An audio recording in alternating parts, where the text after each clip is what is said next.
Hola a todos. El día de hoy les traigo el tema de la inmutabilidad y eternidad de Dios. ¿Qué es la inmutabilidad? Tenemos que ir primero a su contrario, que es la mutación. Mutación proviene del término latino mutare, que significa cambio, alteración, movimiento. Es decir, todo movimiento o cambio presupone de algún modo potencia pasiva. Si recordamos el concepto metafísico de movimiento, es ese traslado, es ese paso de la potencia al acto. Pero en Dios no existe tal proceso, porque Dios es acto puro. Dios no puede sufrir mutaciones, porque en Él no puede haber cambio. El cambio no existe en Dios, porque Dios es un ser absoluto, un ser puro. Por eso se dirá que Dios es absolutamente inmutable, es decir, no tiene potencia. En Él no hay una composición de potencia acto, y en Él no puede adquirir nada, porque Dios es perfecto.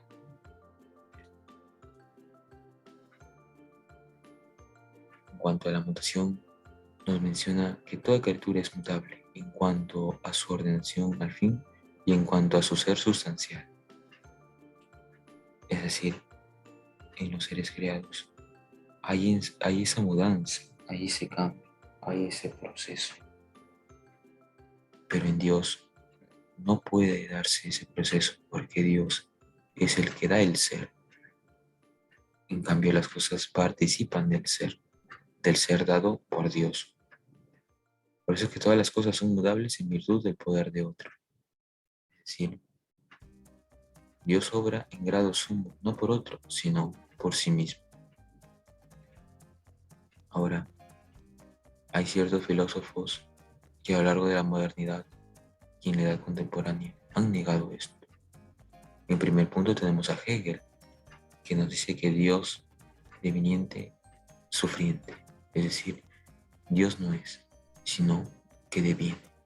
Y por otra parte tenemos a Brentano, que nos dice que la cosa primera, causa de las cosas mutables, tiene que ser mutable como estas.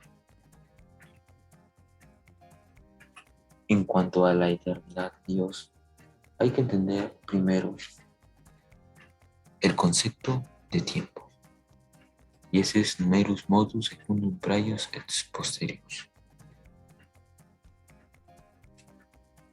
Es decir, la noción de tiempo está ligada al movimiento porque es una sucesión de partes.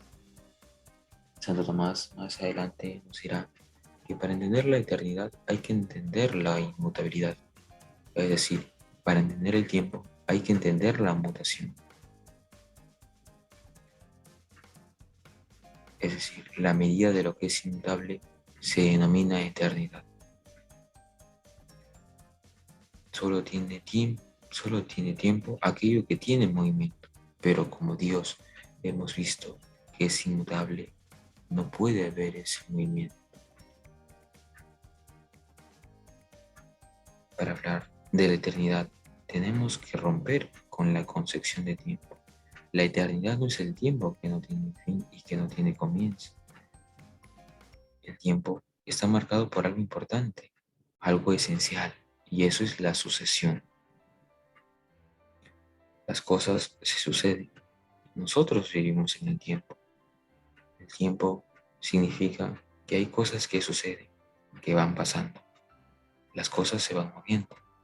Es decir, el tiempo es la medida del movimiento, es la sucesión de cosas, es la sucesión de actos, es lo que el movimiento va manifestando.